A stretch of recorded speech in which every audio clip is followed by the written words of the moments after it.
नमस्कार विद्यार्थियों। जैसा कि कल की क्लास में हमने दवजांक विधि द्वारा भाग संक्रिया का अध्ययन किया था, आज की क्लास में हम उससे आगे वर्ग संक्रिया का अध्ययन करेंगे। तो वर्ग संक्रिया के यहाँ मैं आपको 5 नियम बताता हूँ। यहाँ पहला सूत्र है, इसका सूत्र एकाधिकेन पूर्वेण द्वारा वर्ग संक्रिया। दूसरा सूत्र है वर्ग संक्रिया का उपसूत्र आनुरूपेण। तीसरा सूत्र है सूत्र निखिलम, या सूत्र निखिलम को हम यावधुनी तावधुनी वर्ग से योजित भी बोलते हैं। और चौथा सूत्र है द्वंद्व योग विधि यथार्थ सूत्र उद्धर्व तिर्यक आधारित विधि। और इसका 5वां सूत्र है इष्ट संख्या विधि अर्थात संकलन व्यवकलन विधि। संकलन व्यवकलन का मतलब है जोड़ना और घटाना। तो आइए सबसे पहले हम इन 5 विधियों में सूत्र एकाधिकेन पूर्वेण द्वारा वर्ग संक्रिया का अध्ययन करते हैं। तो सूत्र एकाधिकेन पूर्वेण में उन्हीं संख्याओं का वर्ग ज्ञात किया जाता है जिनका इकाई का अंक या चरम अंक 5 होता है। इसको हल करने के लिए निम्नलिखित सूत्र का हम प्रयोग कर सकते हैं। सबसे पहले हम लिखेंगे, इसके 2 खंड होते हैं, बायां खंड और दायां खंड। तो बायां खंड में निखिलम अंक इंटू उसका एकाधिक ओब्लिक चरम अंक का स्क्वायर। तो इसके लिए मैं एक संख्या लेता हूं और उसका सूत्र एकाधिकेन पूर्वेण द्वारा हम वर्ग करते हैं। तो जैसे मैंने यहाँ एक संख्या ली है 205, इसका हमें वर्ग करना है। तो 205 का स्क्वायर कर देंगे। अब इसका वर्ग करना है तो हमें इस सूत्र का प्रयोग करके हम इसका वर्ग कर सकते हैं। तो यहाँ इसका चरम अंक क्या है? यहाँ इसका चरम अंक है 205 का चरम अंक है 5 और निखिलम अंक हो जाएगा 20। निखिलम अंक 20। तो यहाँ हम सूत्र में रखेंगे इसको, निखिलम अंक 20 गुणा 20 का एकाधिक यानी 20 से 1 अधिक कितना हो जाएगा 21 ओब्लिक चरम अंक का स्क्वायर यानी 5 का स्क्वायर। तो यहाँ 20 और 21 को गुणा करेंगे तो कितना आ जाएगा 420 ओब्लिक 5 का स्क्वायर कितना हो जाता है 25।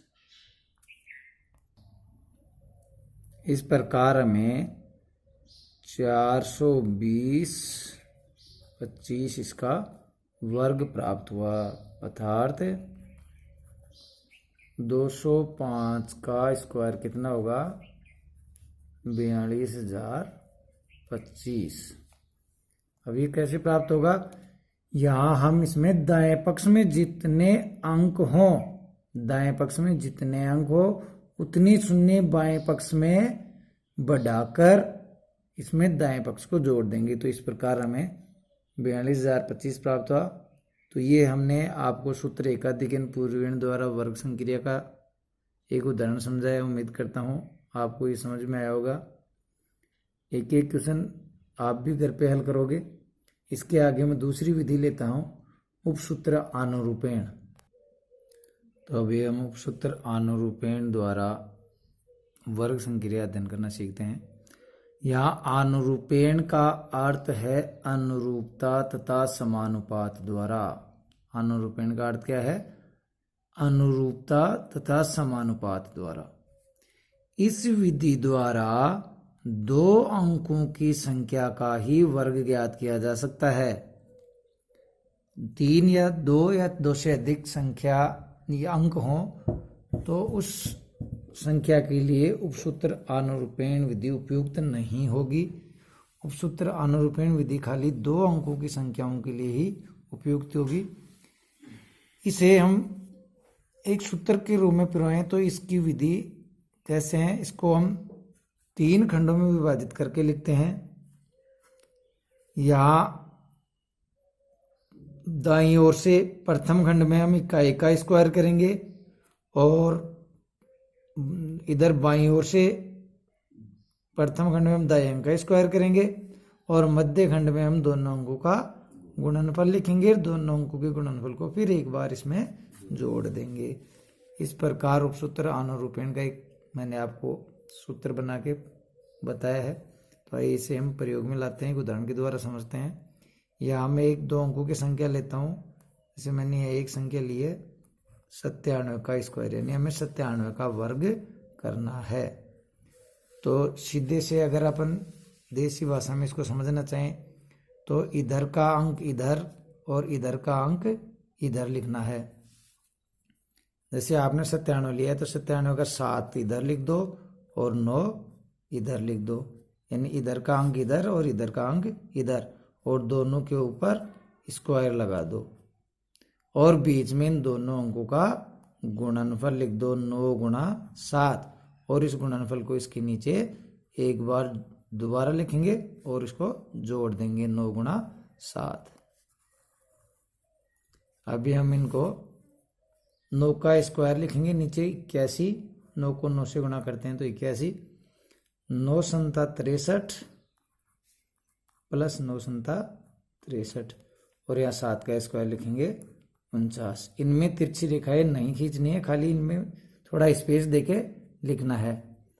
अब हम इसको जोड़कर लिख देंगे 81, और ये हो जाएगा 63 और 63 126, और ये 49। अब हमें यहाँ तृतीय खंड और मध्य खंड में एक एक अंक रखना है, बाकी अंकों का आपको इधर ट्रांसफर करना है। जैसे यहाँ हमने लिया है तृतीय खंड में 9, बचे हुए अंक 4 को 126 में जोड़ देंगे तो 130, 130 का यहाँ हम ले लेंगे 0, बचे हुए 13 को 81 में जोड़ देंगे तो कितना हो जाएगा 94। इस प्रकार 97 का स्क्वायर कितना हो जाएगा 9409। इस प्रकार उपसूत्र अनुरूपेण वर्ग संक्रिया की बहुत ही आसान विधि है। यदि दो अंकों की आपके पास कोई संख्या हो तो इसको हल करना बहुत ही आसान है। आइए अब इसका एक उदाहरण और समझते हैं। जैसे मैं यहाँ एक संख्या ले रहा हूँ 2 अंकों की, मैंने यहाँ संख्या ली है 56, तो हमें इसका स्क्वायर करना है यानी वर्ग करना है।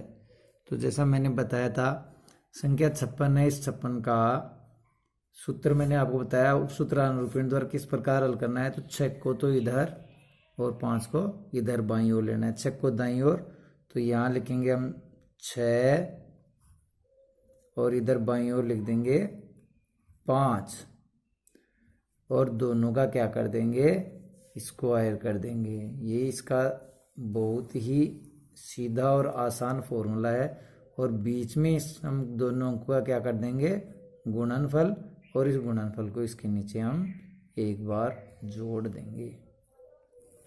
अब हम लिखेंगे यहाँ 5 का स्क्वायर कितना हो जाएगा 25, इधर 6 का स्क्वायर कितना हो जाएगा 36, यहाँ 5 से 30, और ये भी कितना हो जाएगा 30। तो 30 और 30 को हम जोड़ के लिख देंगे तो यहाँ आ जाएगा 25, ये हो गया 60, ये हो गया 36। इनमें तिरछी रेखा नहीं खींचनी है। अब हम तृतीय खंड और मध्य खंड में एक एक अंक रखेंगे तो यह आ जाएगा 6, 3 को इधर 60 में जोड़ देंगे 63 का, यहाँ आ जाएगा 3, बचे हुए 6 को 25 में जोड़ देंगे तो कितना हो जाएगा 31। इस प्रकार 3136 56 का वर्ग होगा। तो मैं उम्मीद करता हूँ आपको बहुत ही अच्छे से समझ में आई होगी। तो आप 2 अंकों की संख्या का वर्ग बहुत आसानी से हल कर सकते हैं। इसके आगे हम बाकी 3 विधियों के बारे में कल अध्ययन करेंगे। आज के लिए इतना ही, धन्यवाद।